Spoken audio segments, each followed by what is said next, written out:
The emphasis outside is on Christianity, but if you go inside their temple, on top you will notice this symbol. Sure. That is nothing of Christian origin. You will notice that the temple inside what is the Swedish rite, one of the most esoteric and most occult rites of Freemasonry, which is practiced here in Norway, is practiced in the whole of Scandinavia. So that means Norway, Sweden, Denmark, also practiced in part of Germany, practiced in Iceland, and also in parts of Finland. This specific rite, the Swedish rite, horrified me by their hypocrisy, because on one side they portray themselves as good Christians to the community, on the other side they are practicing pagan beliefs, which are completely incompatible with the belief in one God.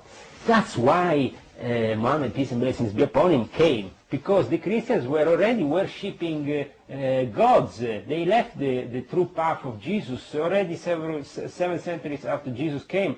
The Christians were already worshipping other things, including them with Christianity, having a wrong perception of Christianity. The same with the Jews. They started to worship something different when Moses went just up the mountain. Why? Because it's a tendency in humankind to have the worship for these entities that can give you terrestrial power. We were talking about Anunnaki, we were talking about Nephilim, but there is these entities come from other dimensions, other places in this universe. They can cross over into this dimension if we evoke them, if we call them. And also the weak, the ill, the sick of mind, as described by Eliphas Levi in the book of Transcendental Magic, they can become easily possessed by these demons and become their zombies in a way. That's why also we have the zombie character, which is created in voodoo. They give him a very strong poison that completely burns the brain of the character and makes him possessed by this entity. Well, this is also mind control, is it not? It's mind control. But that's why you will find that most of the people in the mind control sectors of the intelligence units, the people who are taking control of the PSYOPs operations, they are occultists. Because occultism and black magic is the most ancient form of military tool known to mankind from the ancient times. So this is, yes, to manipulate. And also this is pharaonic. I'm against, since I, in June 2006, participated first to a meeting in Monte Carlo on the 1st of June. Then I went to San Cerbone on the 2nd and 3rd of June. I was in San Cerbone, a monastery near Lucca. And then after that, I left and went to Livorno, and at the Academy of the Military Academy of Livorno, I had a very illuminating meeting with Giorgio Ugo Balestrieri at the Military Academy, because he's a military, he's part of the naval of the military. I was with him for a whole day. After a long time that we knew each other, I really understood what these people were up to. It was illuminating for me to understand that they were totally taking advantage of me, and at this time they wanted me to infiltrate the organization of my wife.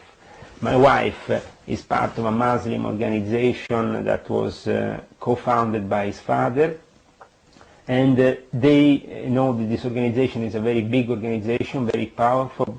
It counts millions of adepts, and for that reason they wanted me, and also it's a moderate Muslim school, the connection for them was too strong and too tempting. They wanted to use me in order to infiltrate this Muslim organization that is especially powerful in Turkey.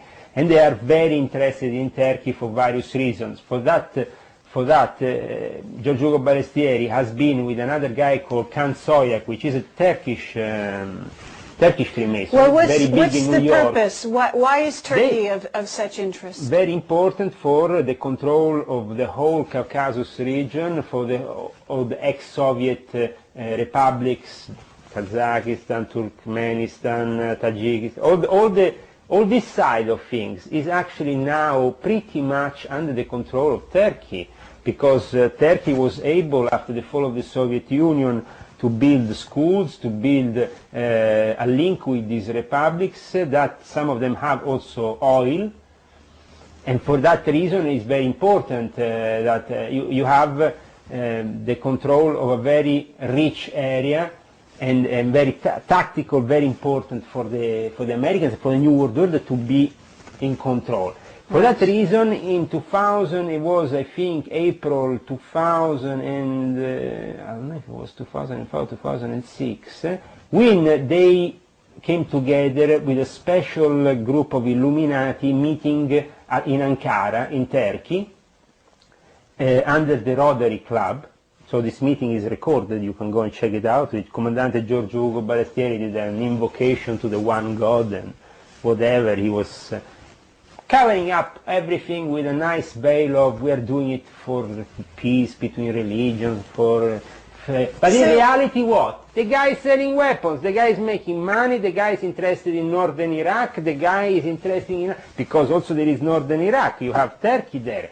You have a lot of interest, and Giorgio Ugo Balestieri has been personally involved in dealing with northern Iraq and making business in northern Iraq. Okay, but the Vatican must also be interested in oil if they're interested in weapons. Oil is fundamental. It's oil, weapons, and that's it. And then you have the banks. So oil and weapons are fundamental. I didn't mention the oil until now because I thought that was so obvious, right? Obvious. But the whole fact that they went to Iraq is just to take them their oil, and in Afghanistan to have control over. Okay, but what about free energy? Heroin. What about free energy? Because are you aware of free energy? Do you know what it is? Sure. And the Vatican is basically keeping hold of this scientific knowledge so that it doesn't get dispersed, so that people don't get let me tell you why. Let me tell you why.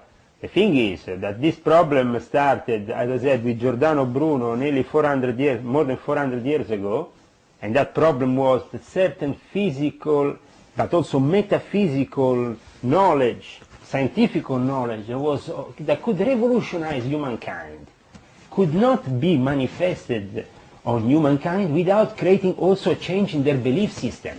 Right. So the Catholic Church would no longer be in power. The Illuminati would not be necessary, right? If you don't depend on them economically, you're not materially, you're not tied to them spiritually either, right? The fact that they have control over certain things and that you are consuming those things is essential for this materialistic society that we have in place. This materialistic society is a reflection of the end of time scenario of the Kali Yuga, the last part of the Kali Yuga. Kali Yuga, this specific time frame described in the Hindu mythology, is a very dark period in which there is very little light, very few masters to be seen on the horizon. René Guénon himself, a very great initiate of Freemasonry, of the Illuminati, abandoned everything and became a sheikh and went to Cairo and became Muslim, alhamdulillah. Why? Because there was a reason. He had to save himself for what he had been involved. In fact, I invite everybody to read René Guénon, because even if he's a great traditionalist in a way, he was Catholic, but then he transformed himself for a reason. He saw what they were doing in the occult. He saw the corruption in the church and in all these groups that were surrounding the church. And for example, today, we have Gnostic churches that claim to have some apostolic succession going back to the time of Christ. They are all under the control of the Vatican. Even the Gnostics. All the Gnostics. I can give information, very detailed information about how the Vatican and the Jesuits keep an eye on all the Gnostic movements, on every wandering bishop. People like Stephen Heller, that I met personally, they are completely subject to the Vatican and to Freemasonry, being himself a 32-degree Freemason, Stephen Heller. And he represents one of the biggest Gnostic traditions these days in the United States. Bishop Heller, yeah, he does how it is, a very kind of Germanic character, yeah, but he wants himself, he's a really typical Illuminati scum. If I have to say scum, it's scum, because these people are Nazis. Their approach is Nazi, but it's camouflaged in a way that they're always pro-Jewish.